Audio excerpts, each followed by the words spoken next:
Welcome to the Baer Faxt Live from Art Basel Miami Beach, brought to you by Heritage Auctions, where history is discovered, sold, and made every day. Bid on their thoughtfully curated selection of contemporary artworks at ha.com. We're joined by Lauren Taschen, who's one of the founders of Art Basel Miami Beach, an old friend and the world's greatest connector. And we're also joined by a surprise special guest. We thought it'd be good to have maybe an artist perspective. And in this volatile time, by Nadya from Pussy Riot. Thank you for having Welcome me. to our inaugural show. So Lauren, it's 20 years here. It's almost an adult. I think one more year, Art Basel officially an adult in Florida. I think I can say we're 21 almost, because the first year we had to postpone the fair. So in a way, we had a virtual fair without a fair. So we are legal at 21 here in Miami now. It means you can carry guns and Vote. get a drink today for the first time. First time we're going to the clubs. First time going to the clubs. What is it like now that you wouldn't have thought of 20 years ago? I think the biggest change is the city. The city was a village and now it's a city. And it's really grown what the city has done in response to Art Basel Miami Beach being here. The museums, the collections, the city, the real estate, the tourism, it's grown so much, and the collectors. Do we think of it as Miami or Miami Beach? Are they the same thing? Are they different things? Do we segment that? I think it's one. I think Miami is Miami. I think the beach is a location, but it's all one. Now, 2002, you weren't in prison then yet when this started. 2002? No, but I was still in school. you're still in school and now you're here. When's the first time you heard about Art Basel Miami Beach? Ooh. Well, my first ever art collective was called Vojna, and it was it means war in from Russian, but it wasn't war in Putin's sense of the word. It was war against art institutions and against Putin's regime, and art institutions who were supporting his regime either by silence or proactively. And I've never been in Miami, never been at Art Basel, but I was suspecting that probably there were not a lot of artworks talking about Russian political prisoners, so I was quite skeptical at the time. So we formed Vojna Collective in 2007. So when I came here for the first time, it was years later, around 10 years ago. I was laughing out loud because I've started from literally hating all of this, and then there we go. Well, I guess that means growing up, or whatever it's called. Well, we'll come back to that in a second. Lauren, what do you think about artists attending art fairs? Good idea, bad idea? I think it's a hard place for artists to be. I suggest artists to come, but if they do, look at dead artists as more interesting than living artists. I think it's very hard for artists to walk through a fair. I think it's a hard place to be. When I was doing art fairs as a gallery in the 80s and 90s, it wasn't the commercial enterprise. It was more a way to meet curators. And nowadays, I think the artists are saying to their galleries, why don't you have my work here? Do you have work here at any of the fairs? I do. I work at Jeffrey Deitch booth here at Art Basel and Art Miami as well at Turner Curl. Now, if he doesn't represent you because Jeffrey doesn't, but you can imagine the dialogue between artists. Why is my work not at the fair now? It used to be, why are you taking my work to the fair? Yeah, well, I've never actually been represented by the gallery, so I wouldn't know. Are you looking to be represented by a gallery? Yeah, because I'm really bad at hustling, so I think that would be nice. So, note to our audience, have a look at her work. And while we're on that, you have a museum show starting this week, right? Yes, it's Dallas Contemporary. It starts on December 8th. So if you happen to be in Dallas, come by. So, Lauren, how do you tell people who are either experienced or new, how do you process going through a fair? If you went to every booth for a minute, that would be your full day. So do you have a sort of a cheat sheet of what you should do? I mean, I would probably start looking just at the floor plan and kind of looking at what you're interested in. If it's modern art, it's young artists. There's a section for each. So maybe start in the younger section if that's what your interest is. If you're looking at older artists, mid-century modern, there's a section for that. Or you're looking at the contemporary. So I would really start with the floor plan, honestly. Well, have you already made a battle plan? Are there things you've said, I need to go see that as a collector too? I have, yes. Do you have works on reserve? I do. So you have from 11 o'clock to 12 o'clock to tell them whether you're buying something? I do, yes. Do you think that's a good system? No, I actually liked not having previews. We had early on, there were not previews at the beginning of the fair. There were not cell phones with photos. We still had Blackberries back then, so nobody was sending photos at the time. So the idea of having a discovery and coming across a painting and feeling it and seeing it instead of a JPEG first and then seeing the work. I happen to not open the preview PDFs because I want to see it in person first, Absolutely. the first time in a chemical thing. But as a collector, you feel like you have to? I have to see it in person first. I prefer as well. I mean, I'm with you on the JPEG. I would love to have a fair with no JPEGs one day. That would be a dream. So no one's listening, so it's just you and me. What do you have on reserve? Painting, young emerging artists that I work with. Young emerging artists. So you're a young emerging artist. And what do you think of like having your work up here as the experience of it is? It's like it's a non-ideal viewing experience. I'm emerging since 2007, so it's been a long way of emerging. I go to Art Basel anyway every single year. I like experiencing it. Well, I have this like little bit of masochistic feature of in me, so I think that was something that trapped me for a couple of years in abusive relationships. And this is the type of relationship I have with Art Basel Miami, I believe so, because it is a challenging place. And I think your question was amazing. How do you navigate? So the way I navigate, I just sleepwalk through the fair with no idea what I'm. So it's like in the end, it turns into this hallucination, and then in the end, I'm so tired. I have this like crazy chemicals releasing from my brain. So by the end of the day, I'm like rolling on the floor, trying to process all of this art that I've seen, good art, bad art, inspiring, absolutely terrible. And this is the first year when I actually have my work at the fair, and I think for me it's going to be easier just because I get to have this VIP pass. Will you hang around Jeffrey Deitch's booth? Yeah, I'll be there. You'll be there. I would sort of argue not to do that too much. It's kind of awkward, but I can see the. I'll let Lauren answer that. I pace yourself. Give yourself time there, but come in and out and give yourself some space. But people do want to hear you talk, and I think it's always interesting to hear the artists talk about their work first, and that helps understand it better than anyone else can. Yeah, I think my nature of terrible introvert will definitely help me to pace myself. But I'm going to be there for sure at noon because I think we have CNN coming.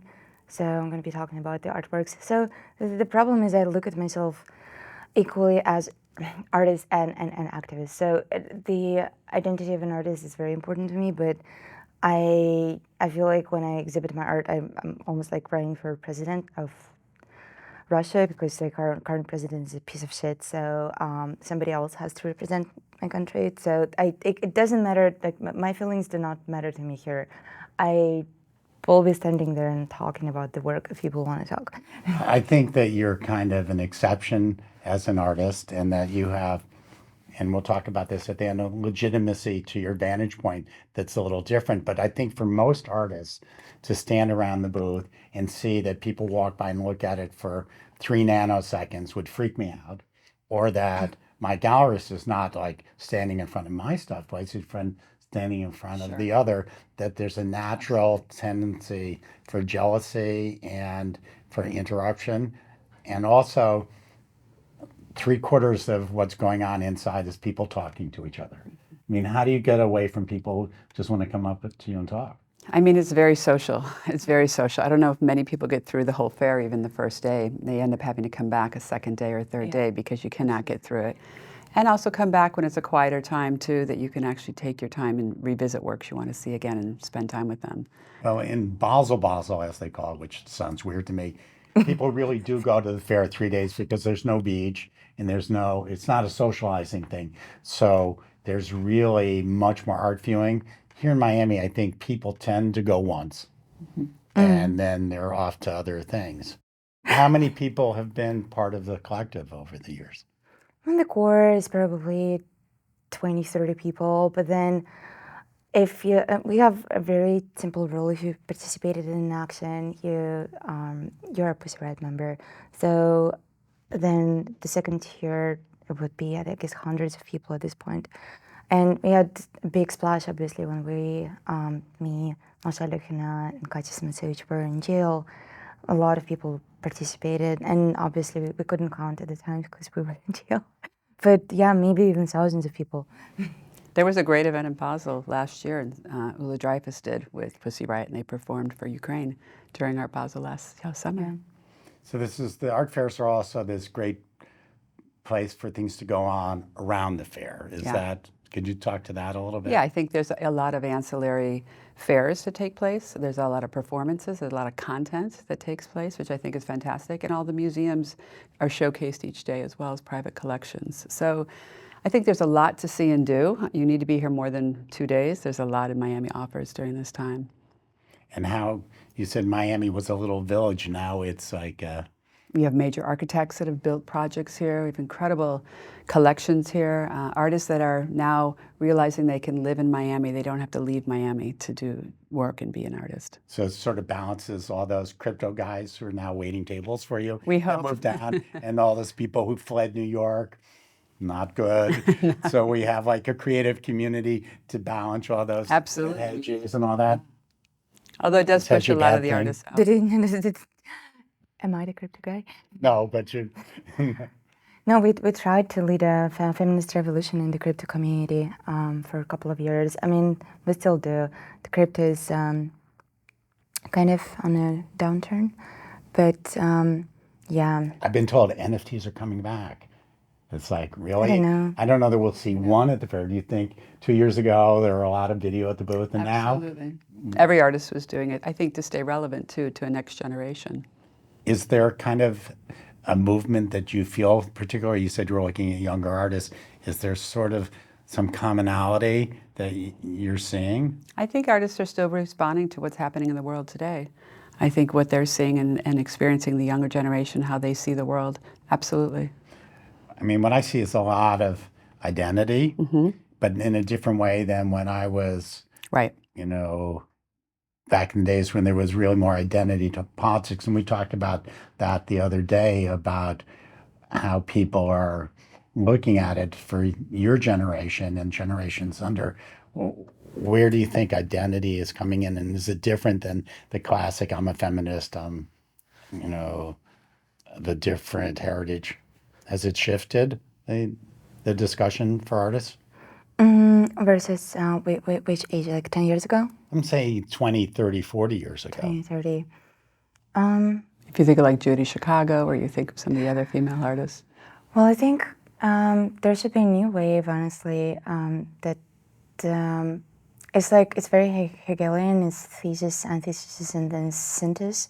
And I think it's time for us to create this synthesis of, we discuss our identities, but then what we discussed yesterday, recognizing our common humanity and how to preserve the importance and, I mean, like almost like the sacredness of our identity, but also recognize humanity in another person. I think that's going to be the next step. I think it's the recognizing in the other that's an issue. I see a lot of our nights call it sort of like, here I am at the bodega.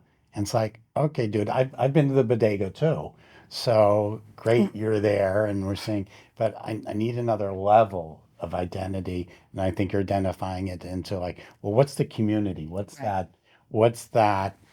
sort What of do we have in connection? common more so than what we don't have in common? Yeah, and this is something that I learned when I was in jail, really. I learned about shared humanity. And I think a lot of people, I read a lot of prison memoirs, and it's a very, very, very common thread. You're thrown in with people. Like I've had Putin supporters. I had an ex-investigator sitting with me, and then we ended up reading Bible with her, and I was accused of committing hooliganism and inciting religious hatred. And what brought us together, well, I was coming to reading Bible from a very secular perspective because I used to be a philosophy student. But I had some historical knowledge and context that she didn't have. But she really enjoyed having this conversation. So she ended up turning on my side because in the beginning she was supposed to report to the cops everything that I'm saying, and then she ended up reporting to me everything that cops tell her.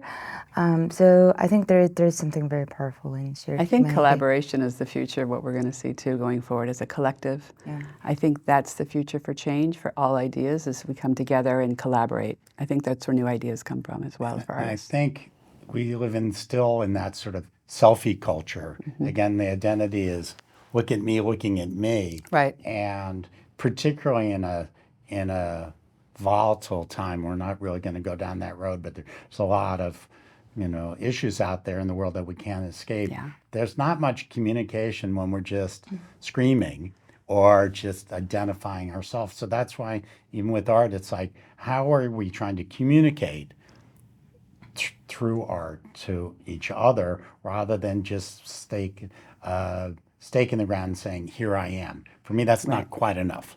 I think museums, these places need to be town centers and bring people together to talk and have conversations, and for us to sit together and look at each other and talk, not on social media, it's not set up for a... Even though we're on social media now. But we and are as having a tool. dialogue together. Yes. It's not just as one person talking, it's us together having a conversation, where I think that's where we have to keep going forward, is having these conversations one-on-one with each other to understand each other really, than just one line. I'm also a big fan of identifying our artists as cultural workers. Yeah. And I know it's coming from Dmitry Prigov, who is part of Moscow Conceptualist Group. And for him, it was a little ironic nod to the communist regime. So I know it sounds communist as hell, but I think there is humbleness in it. I don't like art that screams my feelings, me. I'm ready to talk as an artist about my feelings only if I feel it will help humanity to recognize and learn something about itself that it didn't learn before. I think everyone's feelings are valid, but you don't necessarily have to share all of your feelings. Sometimes you just shut the fuck up. Well, let me pivot within that. It's like we're quite known for dealing with the art market. And when you talk about artists as, sort of social workers, that implies a certain sort of standard that everybody gets supported, all that. But America is highly capitalistic, and the art fair is certainly, this is capitalism working. What about the money side and the business of being an artist and being in a fair and how that works? Do you grow up in a different system? Have you embraced it? Do you deny it? Where are you on that?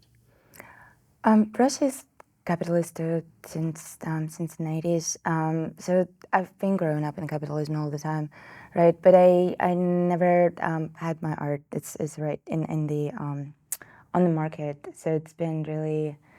I think it started for me with the NFT market, and I embraced it for the simple reason I saw that it's a possible revolution for digital art, because you don't see a lot of digital art at the fair. It's mostly physical works. So performance art, digital art, it's something that's almost impossible to sell, or really rarely people are able to sell it. But then how do artists fund their practice? So I think we still didn't find answers to all of these questions, and I think we should be talking more about it. And for me, well, honestly, I look at what I'm doing now with objects as baby steps and first attempts of trying to materialize something immaterial through ritual. Will I be doing the same thing in 10 years? I don't really know. But I look at it as a fun experiment, and we'll see where it goes. So, Lauren, I would like to get your views on the art market. One thing that I will say about artists going to the art fairs, another number of them have gotten quite wealthy, so they should go to buy art. And I see that sometimes. Absolutely. But what do you make of the market now, just in this moment and in general, and the notion of the commercialization of the market largely through the fairs?